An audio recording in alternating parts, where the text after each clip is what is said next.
bonjour à tous. On va parler aujourd'hui de Big Data et d'intelligence artificielle au service des professionnels de l'immobilier et surtout d'une meilleure compréhension des dynamiques prix et loyers de marché. Donc, très rapidement, Priceable, qui on est? On est aujourd'hui le leader des solutions d'estimation, d'études de marché et d'analyse immobilière en Europe pour les professionnels de l'immobilier.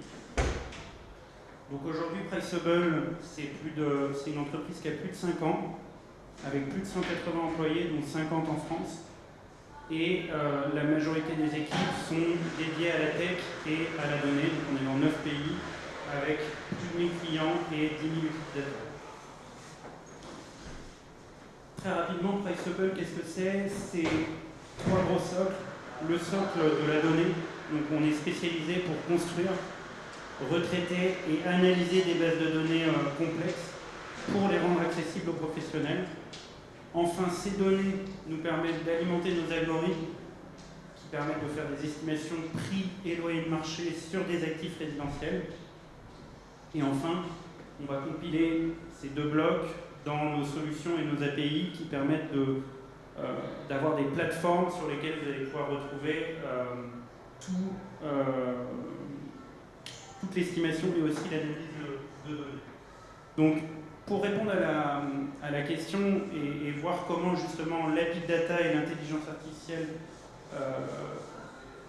se mettent au service de la compréhension des dynamiques prix-loyer des zones urbaines, on va d'abord voir ce que c'est que la big data, ce que c'est que l'intelligence artificielle, ce que ça apporte notamment en termes d'exhaustivité et de transparence.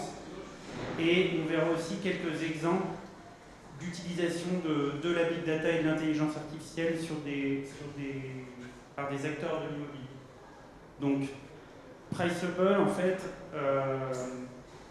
c'est d'abord une équipe spécialisée de la donnée qui va traiter cette donnée. Ensuite, ils vont construire des bases de données complètes, retravaillées et exhaustives. Derrière, ces données vont alimenter l'intelligence artificielle qui, derrière, va permettre d'alimenter les plateformes qu'on utilise. Juste très rapidement, l'univers client de Priceable, c'est à la fois des acteurs de l'immobilier en B2B2C, donc des agents immobiliers, des banques, des intermédiaires, où là, ils vont avoir des sujets d'estimation, de prise de mandat, de parler à un client sur le temps long en lui adressant de la donnée pertinente au cours du temps. Ça va être des banques et des acteurs de la finance qui vont avoir besoin de dessiner des parcours clients immobiliers intéressants pour leurs clients pour pouvoir les activer et mieux les conseiller. Et c'est aussi des investisseurs, des promoteurs et des bailleurs sociaux qui là ont des sujets plutôt d'analyse à l'acquisition, à la cession et de réalisation de due diligence. Donc la big data, qu'est-ce que c'est? C'est tout simplement la somme de toutes les données qu'on va pouvoir trouver relatives à l'immobilier, en particulier résidentiel. Et derrière la big data, il y a plusieurs gros points qui sont intéressants et importants. Le premier, c'est la récolte. Donc ces données, il faut aller les chercher. C'est la partie finalement la plus simple. Donc on va par exemple aller sur toutes les plateformes d'annonces pour récupérer toutes les annonces immobilières, par exemple de biens à la vente, en continu. La deuxième partie, ça va être le traitement, parce que c'est bien gentil de récolter, mais derrière il faut retraiter, parce que par exemple on va avoir des doublons, on va avoir des données qui ne sont pas propres, c'est-à-dire des données qui ne reflètent rien ou qui ne reflètent pas une vraie réalité de marché. Donc une partie traitement qui est importante, que le socle de la donnée soit vraiment pertinent. Une partie analyse de cette donnée, parce qu'on va le voir juste après, avec l'intelligence artificielle, le but, c'est bien sûr d'avoir la donnée, mais aussi de pouvoir l'analyser pour voir quelles facettes, quels impacts de la donnée influencent notamment le prix ou le loyer. Et derrière, c'est de construire ou de reconstruire une base de données interne et exhaustive avec tout ce process de récolte de la donnée, de traitement, d'analyse.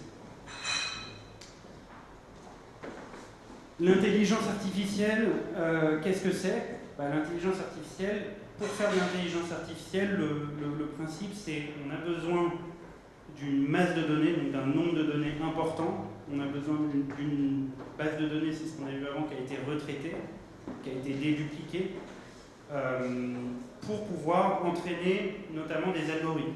Et donc, plus la base de données a de l'historique, plus elle est vieille, plus elle est complète, plus elle est exhaustive, plus on va pouvoir entraîner les algorithmes et les rendre de plus en plus précis, notamment grâce au machine learning. Et donc le machine learning, c'est le processus un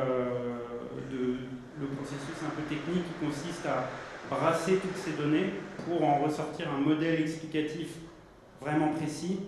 Et donc derrière, ce que ça permet, donc cette big data, cette intelligence artificielle, c'est de ressortir des estimations de prix et de loyer de marché vraiment précis, granulaires, c'est-à-dire d'être capable de comprendre l'impact sur le prix ou le loyer d'un bien, d'un immeuble, par exemple de la présence d'un balcon, de la présence d'un parking, de l'étage, de la typologie de mon lot. Est-ce que je suis sur un studio, un T2, un T3, on ne va pas avoir les mêmes dynamiques de prix.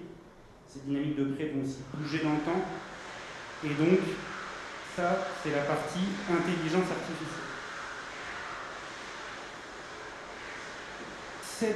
Ces données immobilières, et on arrive à l'intérêt du big data et l'IA, pourquoi elles sont intéressantes?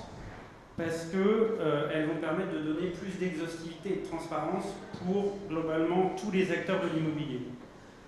Transparence pourquoi? Parce qu'en fait aujourd'hui vous avez une surcharge d'informations, donc l'info on la trouve partout, mais au final on n'arrive rien à en ressortir tellement il y en a et tellement on ne sait pas qu'est-ce qui est pertinent, pas pertinent, on ne peut pas filtrer l'information de manière facile. Et la deuxième chose, c'est l'asymétrie de l'information.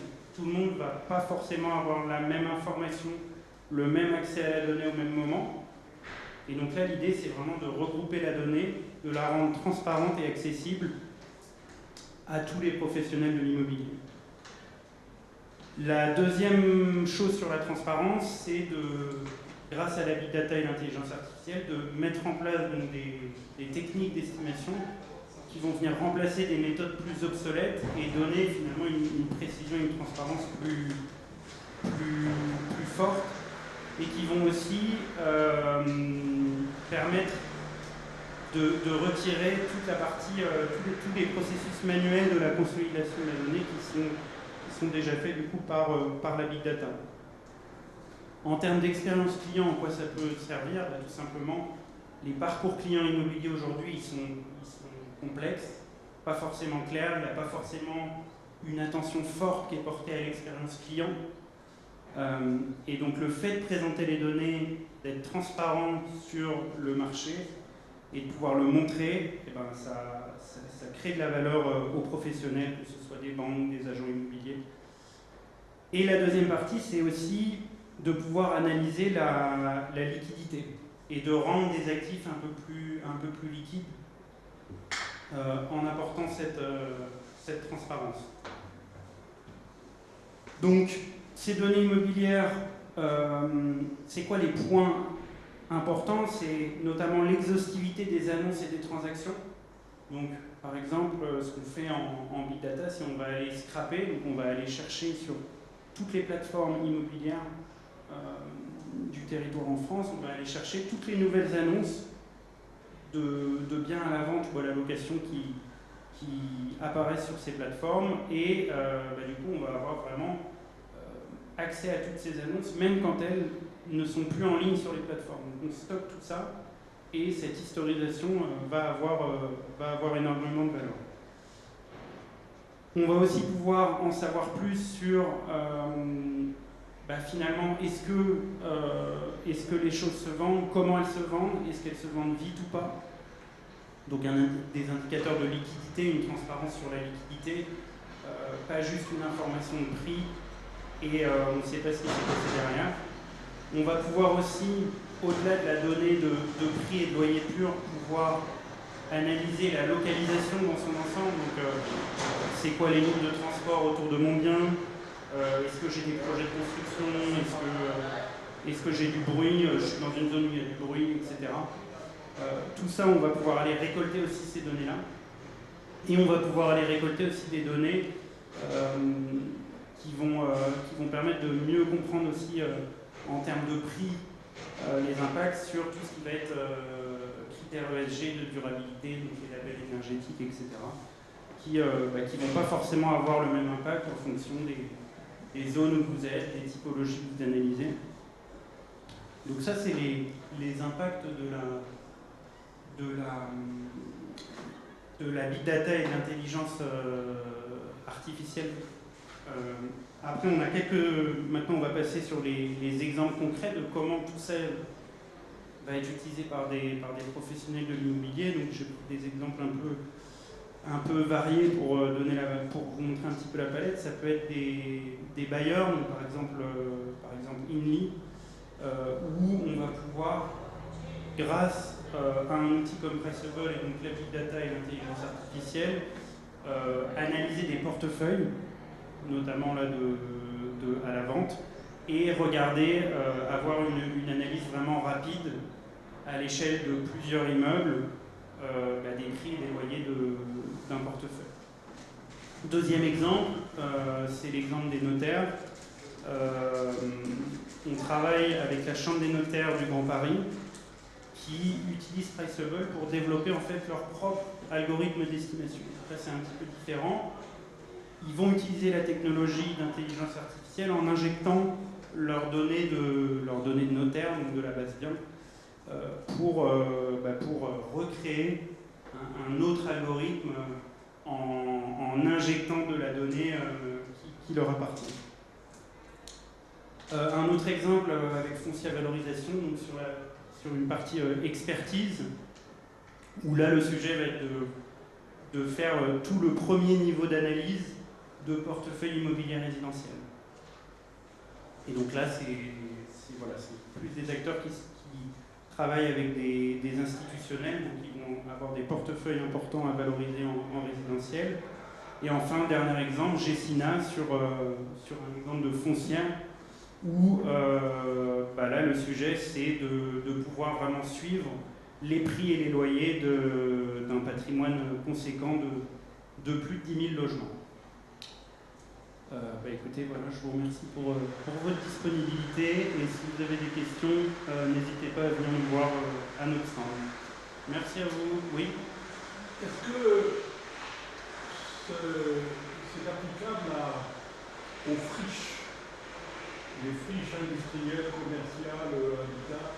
Il y a le CEREMA qui vient de faire des notafriches sur 7200 friches. En France, il y a, je ne sais plus, 500 000 friches. Hein.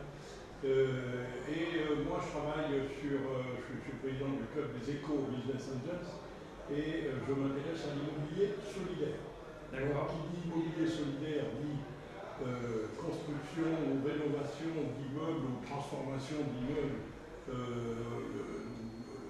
d'immeubles qui peuvent quelquefois être sur des friches, en logement d'urgence, pour des réfugiés, voilà. On a une préférence évidemment pour les friches urbaines, plutôt que les friches à 50 km du centre-ville. Donc est-ce que votre outil peut être utilisé pour, en liaison avec le CEREMA par exemple, puisque le CEREMA est payé par nos impôts et les collectivités locales l'utilisent pour augmenter leur expertise et leur connaissance finalement de leur patrimoine. Voilà, ce que j'ai fait clair. Du coup, la question, c'est est-ce qu'on peut valoriser les friches? Oui, est-ce qu'on peut identifier les friches existantes, en particulier en centre-ville? Je prends un exemple à Rennes, l'Hôtel-Dieu qui actuellement va être complètement rénové, transformé en habitat, etc. C'est une photographie, je dirais, par drone, ou je ne sais pas, de la ville et des zones vacantes dans la ville ou sinistrées ou comme ça. Et à partir de ça, quelle valorisation peut être faite avec une programmation? Alors là, moi, je connais des entreprises qui savent faire la programmation. Par exemple, qui a fait la programmation des grands voisins à Paris. Dans le 14e, voilà, donc je Alors sur les friches, nous on ne va pas valoriser la friche. Par contre là où on va pouvoir vous aider, ce qu'on va pouvoir vous aider à valoriser, c'est sur cette friche, l'immeuble que vous allez réhabiliter, à quel prix de marché, à quel loyer de marché, vous allez pouvoir le ressortir derrière. Mais on ne va pas valoriser le terrain ou la friche proprement dit, mais on a la possibilité justement de comprendre l'impact d'une rénovation.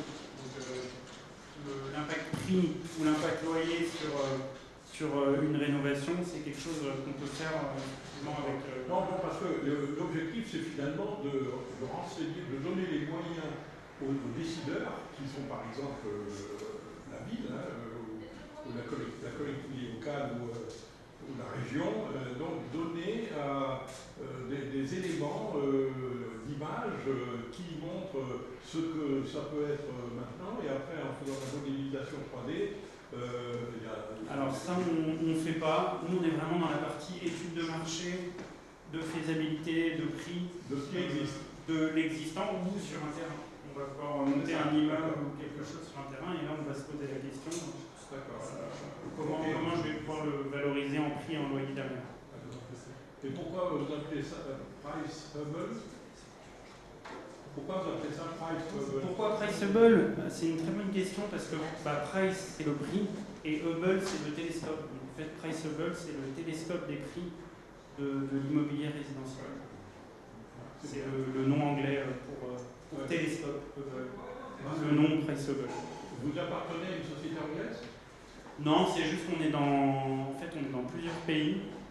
On est présent en France, en Allemagne, en Suisse, en Autriche, en Belgique, aux Pays-Bas, en République tchèque et même au Japon, et en Angleterre aussi. Et donc on est obligé d'avoir un nom international. Merci. Merci à vous.